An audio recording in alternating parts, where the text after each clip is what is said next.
Las infraestructuras de los Estados Unidos se están viniendo abajo. Ya han sufrido algunos terribles indicios. Los diques de Nueva Orleans, el puente de la autopista interestatal que se derrumbó en Minneapolis, el gran apagón en la costa noreste en 2003. Imagínate un apagón de un mes de duración.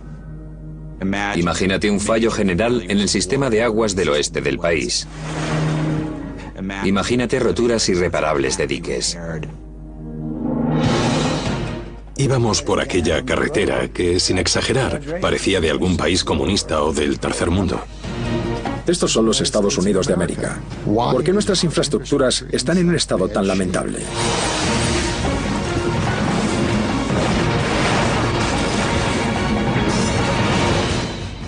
América se desmorona. Episodio 1. Las infraestructuras son un elemento tan esencial de nuestra sociedad que nunca pensamos en ellas. De la misma forma que nunca nos preocupamos de los huesos del cuerpo hasta que comienzan a romperse. Mesopotamia, los incas, la civilización del Valle del Indo, todas aquellas sociedades se formaron gracias a los diques, las esclusas, los canales, la agricultura y las vías de comunicación. Sin eso los humanos no habrían pasado de ser cazadores-recolectores. Cuando un imperio permite que sus infraestructuras se deterioren, los resultados pueden ser muy negativos. Cuando pensamos en Roma como una gran civilización, buena parte de su grandeza se debe a las infraestructuras, calzadas, puentes y acueductos. Cuando los romanos dejaron de invertir en ellos, fallaron y se desmoronaron, y terminaron en 1000 años de oscuridad. Entre la década de 1930 y la de 1960, los Estados Unidos crearon la mayor infraestructura que el mundo haya visto jamás. Este elemento jugó un papel clave en su consolidación como superpotencia.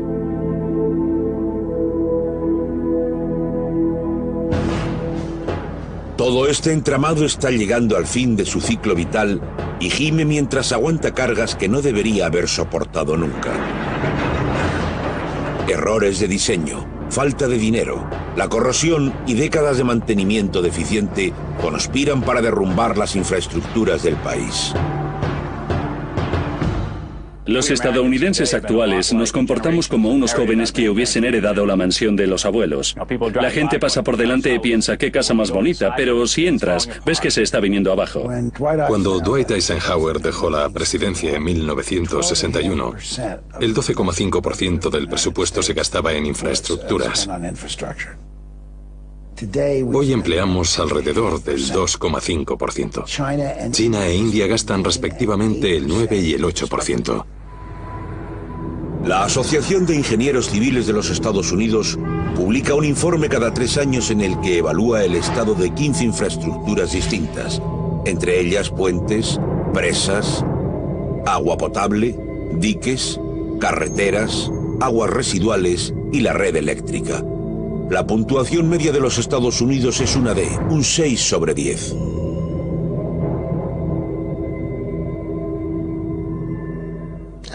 Como padre, si mis hijos llegasen a casa con esa nota en sus boletines, me enfadaría mucho. Creo que toda la nación debería estar igual de disgustada con esa calificación de nuestras infraestructuras. Tenemos que ir a hablar con el director. Tenemos que comenzar a hacer algo para mejorar esas notas.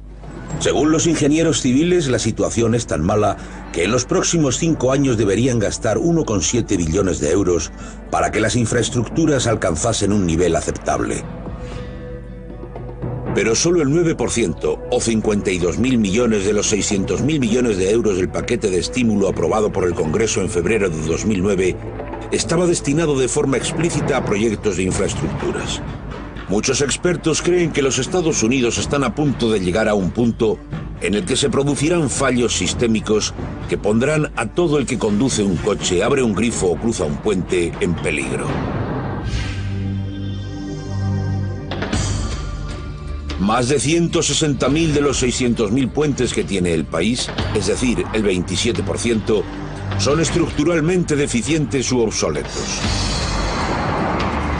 Simplemente, algunos son demasiado viejos para soportar el tráfico pesado y las velocidades de nuestros días. Literalmente, varios se están deshaciendo. Estructuralmente deficiente puede ser algo que tenga que ser reemplazado en 5 años, o algo que está a punto de venirse abajo. Una razón importante es la edad. Los puentes modernos de los Estados Unidos fueron diseñados para durar entre 50 y 75 años. En la actualidad, la edad media de los puentes del país es de 43 años. Buena parte del acero y el hormigón que se emplearon para construirlos se está pudriendo y resquebrajando. Los puentes necesitan un mantenimiento y unas reparaciones básicas. La pintura, los parcheados, la retirada del hielo y de la sal, todos contribuyen a mantener a raya la corrosión. Si no se controla, la herrumbre se propaga como el cáncer y puede acabar con un puente. Pero buena parte de las labores de mantenimiento de los puentes de los Estados Unidos llevan años, incluso décadas de retraso.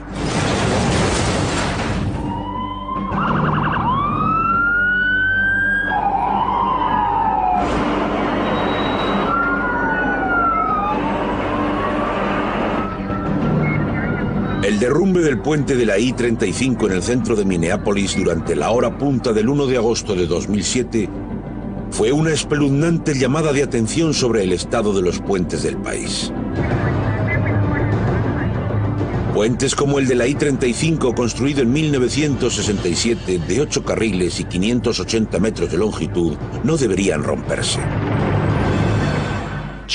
Fui a China y allí entrevisté a varios ingenieros. No podían creerse que un puente se hubiese derrumbado en los Estados Unidos. Eso les ocurre a los puentes en China, pero no en este país. En 2007, los inspectores habían declarado el puente I-35 estructuralmente deficiente y avisaron de la existencia de grietas y de fatiga.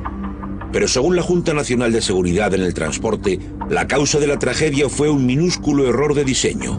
Un juego de placas de armadura de fieltro, delgados elementos sustentantes que mantienen las piezas del puente unidas en puntos críticos, eran un 1,25 centímetros más finos de lo que deberían ser. El hundimiento del puente mató a 13 personas, 145 resultaron heridas y 111 automóviles terminaron en el Mississippi. Vi cómo la señal que tenía encima comenzó a temblar y a moverse. En ese momento me di cuenta de que el puente se caía. Miré y vi que la plataforma se venía hacia mí. Y me estrellé contra aquella señal justo en el borde del abismo. Me destrocé esta parte de la cara, me cambiaron un pómulo y me recolocaron un ojo. Se me fracturaron 5 vértebras y se me rompieron varias costillas. Pensar que algo así pueda pasar en medio de una gran ciudad es increíble.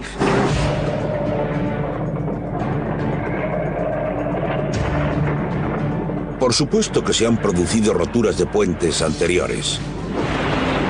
En 1940 el puente de Tacoma Narrows se hundió debido a un error de cálculo de la fuerza del viento. En 1967 el Silver Bridge de Ohio mató a 57 personas cuando se derrumbó debido a un error en uno de los enlaces de su cadena de suspensión. Más recientemente el puente del río Marianus se vino abajo en 1983 matando a 7 personas. El mantenimiento y las inspecciones insuficientes permitieron que las tuercas que sujetaban el puente en el centro se oxidasen y fallasen. Tras el Katrina y en medio de la creciente preocupación por las infraestructuras de los Estados Unidos, el accidente del puente de la I-35 causó una gran inquietud. Cuando vimos cómo caía el puente de Minnesota, nos asustamos muchísimo. De hecho, al instante realizamos una evaluación de todos nuestros puentes construidos de forma similar. Los puentes fallan de 2 formas. En primer lugar, de golpe, pero lo más frecuente es que mueran poco a poco. Se degradan y ya no pueden cumplir las funciones para las que fueron construidos, y eso es algo que vemos en muchos lugares del país. En 2008, la revista Popular Mechanics dio la alarma acerca del estado de las infraestructuras estadounidenses con un reportaje de investigación sobre este puente en Dover, Idaho, una de las 10 peores infraestructuras del país. Incluimos el puente de Dover en nuestra lista no porque fuese el peor del país, sino porque es un caso muy típico. A pesar de obtener una puntuación bajísima en cuanto a su condición, a pesar de ser una vía esencial en la zona. El Inventario Nacional de Puentes evalúa datos sobre puentes remitidos por los inspectores de los estados, quienes examinan la vía, la subestructura, la superestructura y el sistema de eliminación de agua del puente. A partir de ahí, puntúa al puente en una escala entre el 1 y el 100. El 1 es la nota más baja. En 2007, el puente de 72 años de Dover obtuvo un 2. Unas obras de emergencia en la vía realizadas en 2008 la subieron a 3. Cuando vimos en televisión las imágenes del puente de la I-35 que se cayó, lo primero que nos vino a la mente es que podría haber ocurrido en nuestro pueblo y que nosotros podríamos haber sido los que salieron en televisión. Sufre una corrosión muy severa. Los contrafuertes son muy resistentes, pero están comenzando a ceder. No creo que fallen mañana, pero quizá pasado mañana sí. El Departamento de Transportes de Idaho sabe que hay que sustituir el puente de Dover, pero sostiene que es seguro a pesar de su calificación extremadamente baja. Todos los años realizamos una prueba que mide el punto de fractura y lo inspeccionamos. En estos momentos es capaz de soportar todo el peso legal. Sin embargo, su funcionamiento es obsoleto debido a su estrechez y a las restricciones de peso y velocidad impuestas a los vehículos que lo utilizan.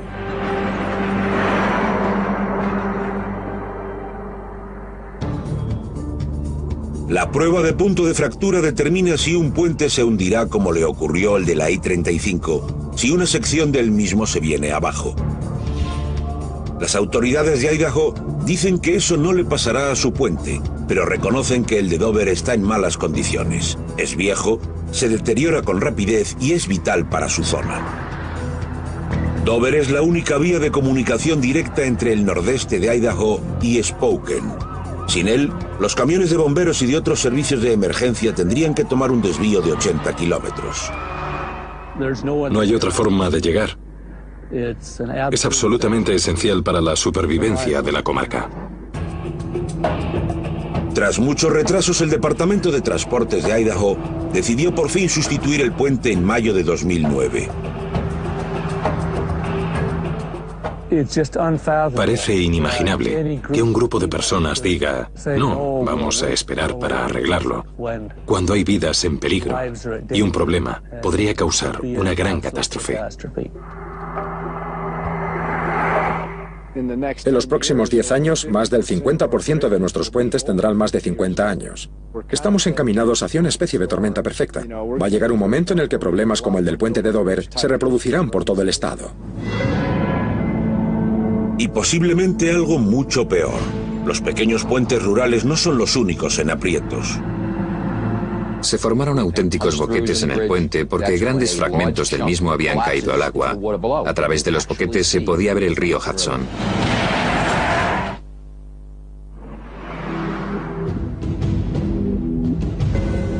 Si los puentes de los Estados Unidos no reciben la atención que necesitan, pronto los conductores tendrán que preocuparse de algo más que el tráfico.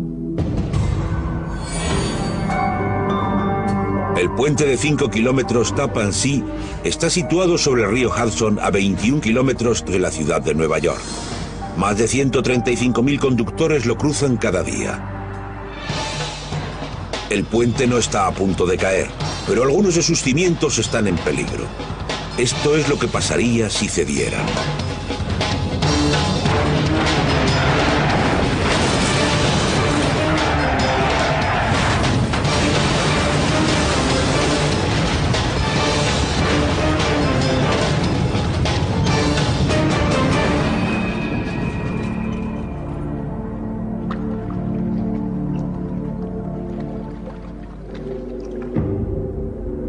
En los Estados Unidos, los cimientos de un puente gigante como el de Tappan Zee nunca han cedido, pero para algunos, sobre este puente se cierne el desastre. Una siente literalmente las vibraciones del puente. Sientes cómo sube y baja. Y cuando reparas en ese agujero a través del cual se ve el río, no puedes sentirte segura. Teníamos unos boquetes en el río. Para los que no sepan lo que es un boquete, se produce cuando una parte se desprende y cae sobre el agua. A través del boquete se puede ver el río Hudson. La zona de la ciudad de Nueva York cuenta con muchos puentes monumentales construidos para durar mucho tiempo. El de George Washington tiene casi 80 años, el de Brooklyn más de 100. Pero el de Tappan Zee, de 54 años de edad, fue construido de forma barata igual que otros de su tiempo y tiene una esperanza de vida de 50 años. Se construyó durante la Guerra de Corea cuando los materiales de calidad eran escasos. Los ingenieros usaron madera en vez de acero para los cimientos de los elementos sustentantes del arco. Desde los tiempos del Imperio de Roma la madera se ha usado para este tipo de estructuras y puede durar tanto como el acero, incluso más si se trata con sustancias conservantes y se entierra en un terreno bajo en oxígeno. Pero los 487 kilómetros de madera usados en el puente Tappan Zee no están tratados así. Los conservantes son caros y el proceso es largo. Además, las pilas y pilares no se erigen para durar tanto tiempo como otras partes del puente. Para empeorar las cosas, el Tappan Zee se construyó sin un sistema apropiado de expulsión de aguas. El agua, la sal y la tierra han estado corroyendo el acero y pelando el hormigón. Si alzas la vista hacia esa esquina, ves la herrumbre. Es el cáncer del acero que se lo va comiendo y crea unos orificios. Cuando salen hay que cambiar el acero. La corrosión es el agente letal más grave de los puentes de los Estados Unidos. El viento, el agua y la sal se combinan y crean unos ácidos que actúan sobre los soportes y las barras de acero descubiertas. Se comen el metal y pueden acabar con el puente. Por eso labores básicas de mantenimiento como la pintura son vitales. La pintura sella el metal contra los elementos y lo protege. Un equipo de 69 personas se ocupa del mantenimiento diario del puente, lo que incluye la pintura. Los halcones peregrinos también ayudan. En 1985 las autoridades responsables del puente colocaron nidos de halcones sobre el puente porque estas aves ahuyentan a las palomas, cuyos excrementos corroen el puente. Pero esto no basta para mantener el pie al Tappan Zee. Algunos ingenieros piensan que hay varios tipos de situaciones que podrían hacer caer el puente, que no está construido a prueba de terremotos ni diseñado para soportar grandes cargas. Además, los cimientos de madera que soportan la mitad occidental del arco de más de 1,5 metros de longitud y que se adentran casi 4 metros en el caudal del río son vulnerables a los gusanos de barco, un tipo de termita acuática que crece en la madera. En 2007 se detectaron grandes colonias en el río Hudson, cerca del Tappan Zee. Los expertos temen que puedan comerse las pilas de madera del puente y hacerlo caer si logran colonizar las zapatas. Si logran comerse 30 centímetros de los pilares, no habrá nada que sustente el puente. Podemos arreglar los traves, pero no lo que hay bajo el agua. Ese es el problema. La Autoridad de Vías de Paso de Nueva York afirma que no hay posibilidades de que el puente Tappan Zee se venga abajo. Pero todo el mundo está de acuerdo en que la mejor alternativa a los parches es reemplazar todo el puente. Se ha diseñado un puente nuevo que costaría al menos 4.500 millones de euros y 11.250 millones si incluye un túnel de metro. Nadie sabe de dónde sacar el dinero. Por eso algunos usuarios del puente, como Sharon Hitman, se preparan para lo peor. Llevo un destornillador para poder salir por la ventana si pasa algo, y si no tengo bastante fuerza para hacerlo, cuando paso por el puente mantengo el móvil encendido. Por muy malos que sean, los puentes son solo un episodio de la pesadilla que se cierne sobre los Estados Unidos debido a sus infraestructuras. Los diques del país también se están cayendo a trozos y la crisis se extiende mucho más allá de Nueva Orleans. Cuando en 2008 el río Mississippi se desbordó, docenas de diques fallaron y localidades y campos de cultivo enteros quedaron sumergidos por todo el medio oeste. En total, el país cuenta con 160.000 kilómetros de diques que protegen a millones de ciudadanos en docenas de estados. Cuando la gente piensa en diques, no sabe que estados como Maine, Nueva Hampshire, Vermont, el interior de Nueva York, Wisconsin y Minnesota también los tienen. Los hay por todo el país y en la actualidad su estado es pésimo. Según el Cuerpo de Ingenieros del Ejército, 177 diques en 26 estados y en docenas de ciudades están en peligro. La ciudad que sufre el mayor riesgo de catástrofe es Sacramento, en California, protegida por 300 kilómetros de diques. La pregunta no es si ocurrirá, sino cuándo ocurrirá, porque está claro que va a pasar. Sacramento está situada en la confluencia de dos ríos, el Americano y el Sacramento, y se halla bajo una de las mayores cordilleras de América del Norte. En esas montañas llueve a mares, y toda esa agua desciende rápidamente hacia Sacramento. En caso de riada, la situación sería muy difícil de controlar. El problema más acuciante es el de las filtraciones subterráneas. El agua se cuela por debajo de los cimientos del dique y esto podría provocar su caída. En circunstancias ideales, los diques deberían estar hechos de una mezcla de arena fina, limo y arcilla, que forman un material casi perfectamente impermeable. De hecho, la arcilla sola es demasiado impermeable, y los diques necesitan filtrar una mínima cantidad de agua para aliviar la presión interna. Por eso la arena y el limo se incluyen en la mezcla. Cuando los ingenieros del ejército construyen un dique, usan apisonadoras para mezclar los elementos de la mezcla y conseguir un grado máximo de densidad que limite las filtraciones y la descomposición. Pero el cuerpo de ingenieros del ejército no construyó los diques de Sacramento. Levantados de forma improvisada por los agricultores alrededor del año 1900, estos diques están hechos para proteger cosechas, no personas. Por tanto, los granjeros se sirvieron de cualquier material que tenían a mano, en este caso arena y grava, una mezcla porosa e inestable. Aunque han sido reforzados muchas veces, los diques adolecen de unos cimientos muy débiles. El agua se filtra por debajo, erosiona la arena y hace que los diques se hundan. Y si se hunden mucho, se caen. El aspecto único de estos diques es que protegen entre 70 y 80 mil personas, así como miles de millones en bienes materiales, de modo que hay mucho en juego. A series of small levee breaks. After 9 days of rain, some earthen levees are crumbling.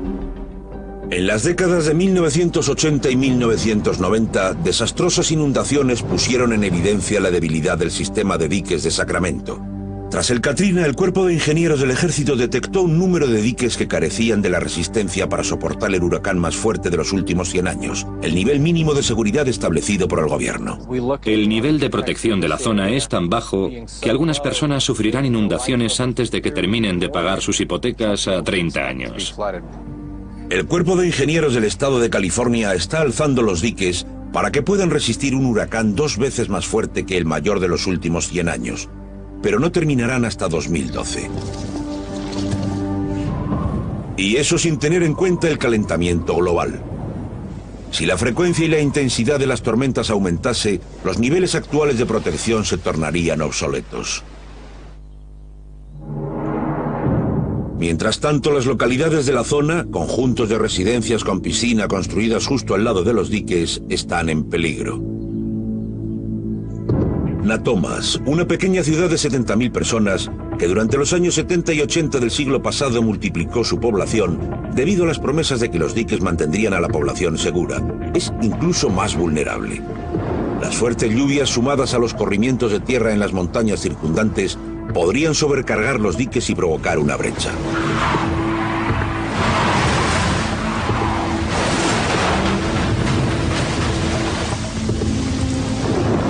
Al estar asentada sobre una hondonada, Natoma se inundaría en un santiamén. Y toda la localidad sería barrida por el agua.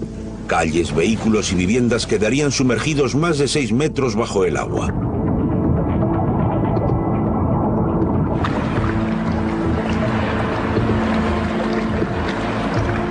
El Aeropuerto Internacional de Sacramento tendría que ser trasladado a otro lugar. El Estadio Arco, la sede del equipo de la NBA de Sacramento, los Kings, también quedaría cubierto por el agua. Nadie sabe con certeza cuántos diques se encuentran en mal estado en todo el país. Aunque parezca increíble, Estados Unidos no comenzó a confeccionar un inventario de diques hasta después del Katrina, y pasarán años antes de que se termine. Mientras tanto, las autoridades carecen de un mecanismo fiable que les permita conocer dónde están y en qué condiciones se encuentran los diques del país. Si ni siquiera podemos identificar a los responsables de los diques, ¿cómo vamos a poder arreglarlos, mantenerlos y mejorarlos para que la población obtenga la seguridad que precisa de nosotros? Todavía es más difícil que las infraestructuras ocultas de los Estados Unidos reciban la atención que merecen. Nadie repara en los conductos subterráneos de agua hasta que alguno estalla. Todas las ciudades se asientan sobre bombas de relojería. Tendrá que morir gente antes de que este problema se haga un hueco en la agenda política de la nación. Cuando algo se pudre, suele hacerlo oculto en la oscuridad. El gigantesco sistema de conductos de agua potable no es una excepción. 1.287.000 kilómetros de tuberías de todo el país están literalmente estallando. Estas averías no son solo un desperdicio de agua, también son letales.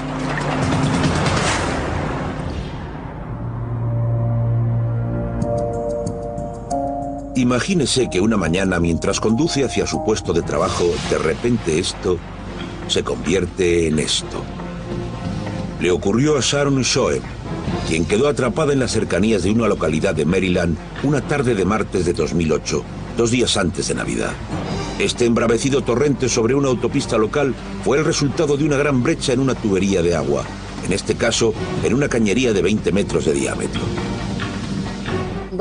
El agua comenzó a golpear con fuerza el coche y consiguió moverlo. Me asusté muchísimo, porque todo se venía encima del limpiaparabrisas. Piedras, rocas y trozos de árboles impactaban contra él. Si hubiese pasado a las 7 de la mañana en un día laborable normal, solo Dios sabe cuánta gente hubiese muerto. En un momento el agua fluía en el interior de la tubería hacia la zona residencial, como debe. Y un minuto después apareció una brecha tremenda que causó la inundación de la carretera. Las conducciones que transportan el agua potable de los Estados Unidos son viejas, especialmente en las ciudades de la región industrial situada al este del río Mississippi. La edad sumada a la falta de mantenimiento da como resultado unas cañerías y tuberías taponadas, corroídas y plagadas de escapes. Se calcula que cada año 240.000 tuberías de agua se rompen en los Estados Unidos. No ha habido mantenimiento ni mejoras y tampoco se han rehabilitado. Hemos llegado a un punto en el que una infraestructura aventajada se está viniendo abajo, se está deshaciendo. En total, las conducciones de agua de los Estados Unidos pierden 24.000 millones de litros de agua potable cada día, una cantidad suficiente para calmar la sed de todo el estado de California. Nueva York pierde el 10% de agua por culpa de esas filtraciones. Atlanta pierde el 14% y Buffalo el 40%. Y es probable que estas cifras aumenten de forma exponencial si el sistema sucumbe debido a su excesiva longevidad. Todas las ciudades se asientan sobre bombas de relojería, no saben cuál será la próxima tubería que se rompa. Sinceramente no estamos preparados para que este tipo de infraestructura falle. Pensamos que estas cosas pasan en países del tercer mundo, pero no en el condado de Montgomery, en Maryland.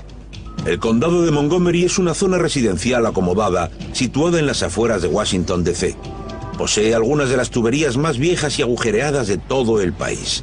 El accidente de la tubería de la autopista del río fue el más dramático, pero en los últimos 2 años se han producido muchos otros, en total 4.000. En un mes tuvimos 477 escapes. Íbamos de un lado a otro con la esperanza de que parase, porque no teníamos personal suficiente para reparar todas las tuberías de agua. Fue una locura. La mayoría de las roturas de tuberías del condado de Montgomery se produce en invierno. Las conducciones viejas llevan muy mal el frío. El ciclo de congelación y deshielo dilata y debilita el hierro, el cobre y otros metales. Mientras tanto, los vehículos pesados hacen vibrar los conductos y aumentan la posibilidad de rotura. Las tuberías también sufren un fenómeno conocido como tuberculación. Con el tiempo, la herrumbre y otros productos de la corrosión llamados tubérculos atrapan cuerpos sólidos diminutos y entes microbiológicos que pasan por delante. En 40 años se forma un tapón que podría asfixiar por completo una tubería de 20 centímetros de diámetro y hacer que se rompa. Eso es malo no solo por el agua que se pierde, sino por los contaminantes que se filtran. En 2008, las autoridades de Maryland tuvieron que aconsejar a los residentes que hirvieran el agua antes de beberla en 2 ocasiones. Atlanta, Sarasota y otras ciudades han tenido que hacer lo mismo. Tener que hervir el agua es algo que normalmente no se nos pasa por la cabeza, pero puede que ocurra con más frecuencia. Podrían regresar enfermedades transmitidas por el agua, tales como el cólera y el tifus. Tendrá que morir gente antes de que este problema se haga un hueco en la agenda política. Ya han fallecido personas en los Estados Unidos por los microbios contenidos en el agua. En 1993, un parásito llamado criptoesporidio entró en el suministro de agua de Milwaukee. Una de las plantas de depuración de la ciudad fue incapaz de detectarlo. Este organismo, que vive en la materia fecal de los animales, provocó el mayor estallido de enfermedades transmitidas por el agua del que se tiene noticia en la historia de los Estados Unidos. 400.000 personas, una cuarta parte de la población de la ciudad, enfermaron. Al menos 100 personas murieron. Hay otra forma en que las tuberías agujereadas pueden matar. Los mismos conductos que llevan agua a las viviendas y las empresas la transportan a los surtidores de agua contra incendios. Pero las filtraciones disminuyen el caudal y la presión de las tuberías. Si no hay suficiente agua o falta presión, los surtidores no funcionan. Los incendios incontrolados que se produjeron en Washington D.C. en 2007 dieron la señal de alarma. Las llamas salían por el tejado. Cuando conectaron el primer surtidor falló, así que tuvieron que separar la manguera, conducir hasta el surtidor más cercano y ya te puedes imaginar, tampoco funcionó. Intentamos inspeccionar entre 40 y 50 surtidores al día. Alrededor del 20% no funciona. Cuando enviamos soldados a la guerra, las armas tienen que disparar. Pero cuando mandamos bomberos a lo que no voy a llamar guerra, en sus barrios, las mangueras tienen que funcionar, el agua tiene que salir, o las manos se me mancharán con la sangre de esos trabajadores. Si no mejoramos el sistema en toda la nación, el precio de no hacerlo será altísimo. Este surtidor, situado cerca del Capitolio, no bastaría para sofocar un incendio en alguno de estos edificios próximos al Congreso. Nueva York también padece un problema potencialmente devastador instalado en su sistema de aguas para consumo humano. La mayor ciudad de los Estados Unidos consume una media de 4.800 millones de litros de agua al día. Esta agua llega a Nueva York a través de un sistema de canales que la transportan desde ríos y lagos situados a 160 kilómetros de distancia. Estos canales o acueductos están en la mayoría de los casos bajo tierra. Uno de ellos, el de Delaware, de 136 kilómetros, es el túnel ininterrumpido más largo del mundo. Tiene casi 5 metros de diámetro, entre 90 y 455 en sus tramos de la superficie y una edad de 70 años. Tal vez se trate del mejor sistema de suministro de agua de cualquier ciudad del mundo. No se bombea, sino que fluye de forma natural por el efecto de la gravedad desde su fuente bajo el río Hudson hacia el sur, donde está la ciudad de Nueva York. Pero con el tiempo se deteriorará y comenzará a romperse. El canal o acueducto de Delaware pierde muchísima agua. A diario, este gigantesco sistema vierte entre 40 y 144 millones de litros de agua en los terrenos circundantes, casi todos a través de dos brechas formadas en una parte del túnel que pasa por una zona de geología complicada. Las tuberías han alcanzado un nivel de erosión tal que ya no pueden soportar el paso del agua. Hay localidades situadas en las cercanías que se están inundando por debajo. Las consecuencias es que se hunden en el terreno. La pérdida de 144 millones de litros no se considera algo muy serio por parte del receptor del agua, el ayuntamiento de la ciudad de Nueva York, porque la cifra es pequeña si tenemos en cuenta la cantidad de agua suministrada a diario. Pero lo cierto es que esto está afectando de forma muy negativa las vidas de los habitantes de esta zona. Tenemos la certeza de que parte del agua que sale llega a la superficie. Lo que estamos deseando conocer es el impacto de esta agua en las residencias y propiedades de la zona. Buena parte del agua filtrada parece salir a borbotones en Wawarsing, un pueblo del estado de Nueva York que tiene la mala suerte de hallarse justo encima de uno de los mayores agujeros del canal. El agua sube por la piedra caliza y la tierra del subsuelo gracias a un fenómeno conocido como capilaridad. La tensión superficial, es decir, la tendencia de un líquido a ser atraído por otra superficie, hace que el agua suba contra la fuerza de la gravedad a través de poros y otros orificios de la Tierra. Alrededor de 50 familias han sufrido en sus viviendas una sucesión de problemas derivados de los escapes de agua. La casa se puede caer mañana mismo. Sí, desconocemos en qué estado se encuentran los cimientos. El agua sale como si fuese un grifo. El jardín se está hundiendo y después vendrá la casa. ¿Qué va a pasar? Nadie lo sabe. Este es el agujero en el que me caí. Si hubiese dado 1 o 2 pasos más, tendrían que haberme desenterrado. Estamos en la cuerda floja. El nivel del agua va a llegar hasta aquí. Un año llegó hasta aquí, mucho más alta. Es terrible. Es una pesadilla, una pesadilla. Eso, una pesadilla. Además de los socavones y los sótanos inundados, los vecinos de Wawarsing tienen problemas con el agua potable. El agua en movimiento por el subsuelo es un elemento peligroso, especialmente en localidades que tienen pozos de agua potable y tanques sépticos. El agua del subsuelo puede penetrar en esos tanques y llevar materia fecal y otros contaminantes a los pozos, lo que provocaría la aparición de la peor pesadilla, bacterias E. coli saliendo del grifo. Usamos agua embotellada para todos los usos del agua que te puedas imaginar, como lavarnos la cara por la mañana, cepillarnos los dientes, lavar la comida, cocinar, incluso para ducharnos. El canal de Delaware se construyó entre los años 30 y 40 del siglo pasado y se puso en funcionamiento de forma apresurada durante la Segunda Guerra Mundial, cuando los materiales de calidad eran escasos. Durante su construcción, el agua comenzó a filtrarse con tanta intensidad bajo Wawarsing que los ingenieros tuvieron que reforzar las tuberías con acero y sellarlas con hormigón. En este punto, el túnel pasa por una falla de piedra caliza. No me sorprende que tengamos tantas filtraciones. En estos momentos, una inspección completa del túnel es imposible. El túnel del canal de Delaware no ha sido cerrado para inspeccionarse desde 1957, porque los ingenieros temen que sin la presión del agua a través de él podría venirse abajo. Pero en la actualidad se está desarrollando un plan para cerrarlo. El año pasado el Departamento de Protección del Medio Ambiente de Nueva York envió unos buceadores a una poza de desahogo adyacente al canal para saber lo que nos espera. El estado de Nueva York está a años de comenzar a arreglar las roturas del canal de Delaware, que a este ritmo se solucionarán en 5 años.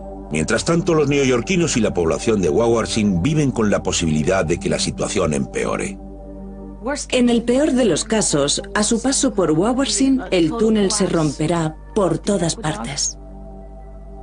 Una cantidad inimaginable de agua ascenderá hasta la superficie e inundará todo el pueblo. A nivel nacional, muchas poblaciones se enfrentan a unas terribles averías de las infraestructuras en un frente distinto.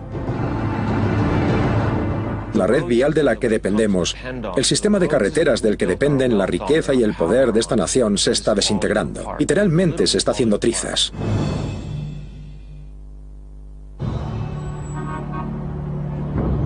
Las carreteras y autopistas de este país, una vez el patrón oro de las infraestructuras para el resto del mundo, están agrietadas, socavadas y heridas por todas partes. Lo que en un tiempo fue un orgullo nacional, la infraestructura de transporte por carretera está llegando a un punto en el que los conductores tendrán que preocuparse cada vez más por algo así.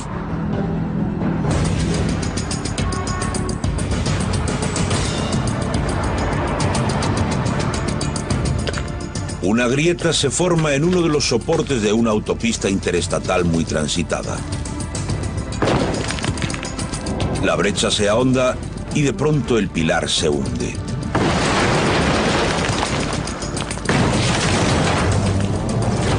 El paso elevado de la autopista y los coches que pasaban por él se estrellan contra la calle que hay 7,5 metros más abajo.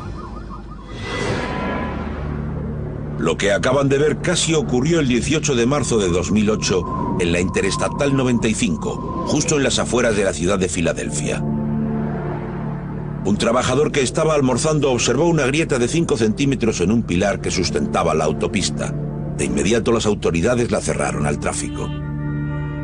Es posible que nadie hubiese descubierto la grieta era así de grande, no la habrían detectado hasta que se hubiese hecho así de grande y entonces la autopista se habría derrumbado. Imagínate lo que el hundimiento del puente de la I-95 habría provocado. Un pilar en mal estado habría bastado para llevarse por delante un tramo de la autopista, pero esto no era lo único que estaba fallando. Esta es una situación bastante extrema. Uno de los pilares tiene un agujero a través del cual, año tras año, el acero se va oxidando y gastando. Al final, el agujero llega a los 12,5 centímetros. Es algo que no debería ocurrir. Las carreteras y autopistas de los Estados Unidos se encaminan hacia un siniestro total. Construidas para durar 50 años, 2/3 de las vías más transitadas tienen 40 o más años de edad. El 33% de las principales autopistas de la nación está en condiciones deficientes o mediocres. Las administraciones local, estatal y federal no han gastado los cientos de miles de millones necesarios para mantenerlas y repararlas. Michigan, la cuna de la industria automovilística estadounidense, Tiene una red vial tan mala que algunas rutas secundarias se están convirtiendo en caminos de grava. Las calles e incluso las grandes autopistas están plagadas de grietas y socavones. Nuestra infraestructura está muy vieja y además cada día soporta más demanda. Es la fórmula del desastre. La red vial de la que dependemos, el sistema de carreteras del que dependen la riqueza y el poder de esta nación, se está desintegrando. Literalmente se está haciendo trizas. Las carreteras son fundamentales para las infraestructuras de cualquier sociedad y un prerequisito del crecimiento económico. Si estudias la antigua Roma, te das cuenta de que el resultado de sus calzadas y acueductos fue que consiguieron dominar el mundo conocido. Ahora las carreteras hacen posible el crecimiento económico a través del comercio. Los Estados Unidos todavía poseen la mayor red vial del mundo, 6.437.000 kilómetros de carreteras, suficiente para dar 160 vueltas alrededor del planeta. De ellas, 75.600 son autopistas interestatales. Las interestatales constituyen uno de los mayores logros de las infraestructuras del país, un proyecto espectacular que ayudó a que los Estados Unidos se convirtieran y afianzaran como superpotencia. Aunque los diseños llevaban 10 años sobre la mesa, fue el presidente Dwight Eisenhower quien se puso al frente de la idea en la década de 1950, tras haber visto cómo los alemanes desplegaban tanques y tropas a lo largo de sus autopistas durante la Segunda Guerra Mundial.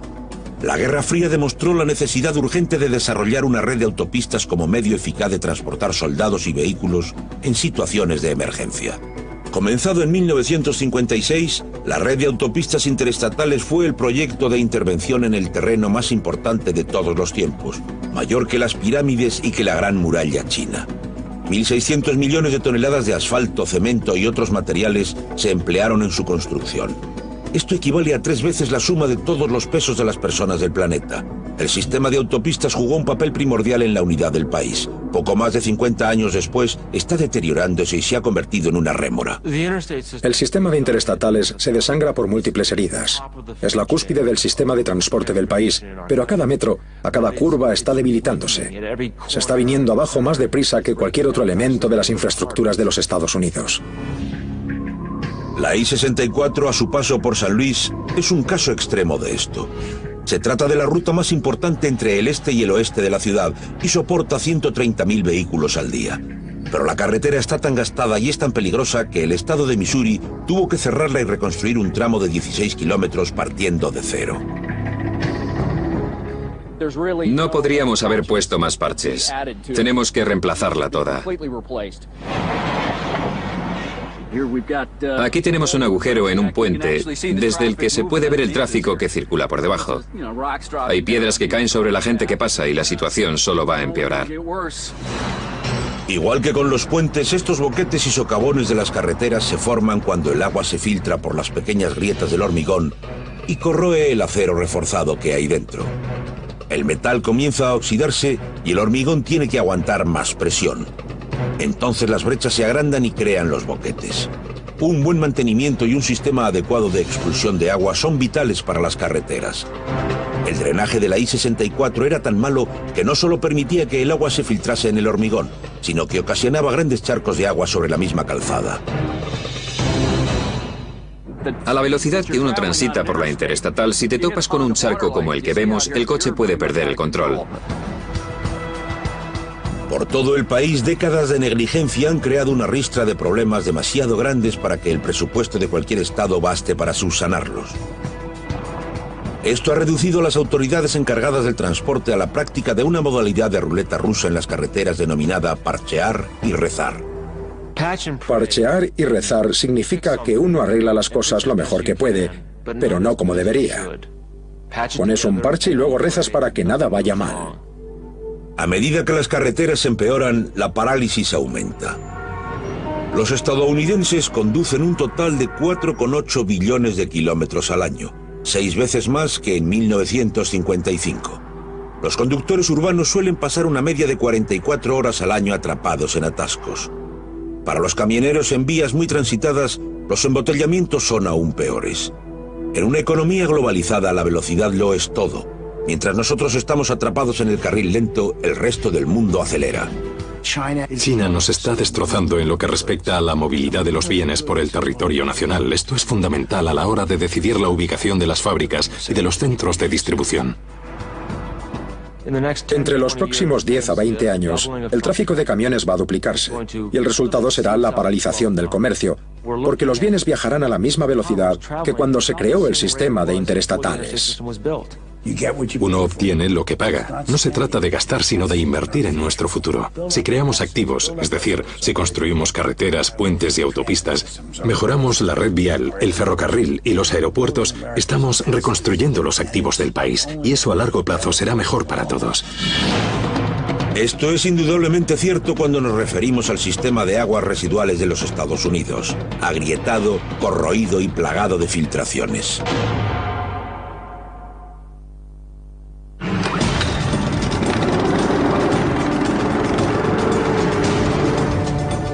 Este barrio de San Luis parece un campo de batalla.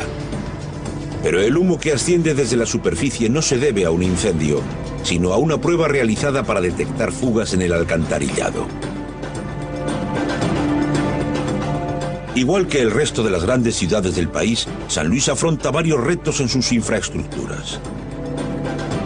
Esta prueba de humo ha detectado docenas, si no cientos de grietas en las alcantarillas de la ciudad. A nivel nacional, en los Estados Unidos, hay más de 1,6 millones de kilómetros de alcantarillado, con una edad media de 50 años. Gran parte de este gigantesco sistema consiste en tuberías tan deterioradas como estas. Literalmente estamos corriendo el riesgo de que todo eso suba a los hogares, o que inunde las calles y dañe todo el entorno natural. Se trata de un problema serio, porque esta infraestructura es invisible y casi toda ella se encuentra bajo tierra. Así es como se ve un conducto de alcantarillado desde dentro. Interrupción del servicio por avería 5,5 metros. El alcantarillado tiene un par de problemas endémicos. En primer lugar, los residuos atacan las tuberías más que el agua potable. Contienen sulfuro de hidrógeno, un ácido similar al ácido sulfúrico que se concentra en las tuberías y que se come el acero y el hormigón. En segundo lugar, a diferencia de las tuberías de agua potable, las de alcantarillado no suelen estar presurizadas. Esto significa que es más fácil que el agua sucia, el limo, las plantas e incluso las raíces de los árboles penetren en ellas a través de grietas y las taponen. Si hay demasiadas grietas, las filtraciones de agua pueden inundar los conductos durante una fuerte lluvia y hacer que las aguas residuales salgan por las cañerías de las viviendas y provoquen aguas negras. Las aguas residuales en estado puro son lo peor que una se puede imaginar. Es como caminar por una zona destruida tan sucia y con un hedor tan fuerte que te cortaría la digestión. Eso es lo que yo tuve que soportar. Muchas ciudades estadounidenses tienen unas tuberías que llevan las aguas residuales y otras que se encargan del agua de las lluvias torrenciales. Pero muchas otras, como San Luis, tienen que soportar un sistema ambivalente y anticuado que transporta aguas residuales y de lluvia por los mismos conductos. Estas infraestructuras se inundan con facilidad y escupen millones de litros de residuos sin procesar en los ríos y arroyos próximos.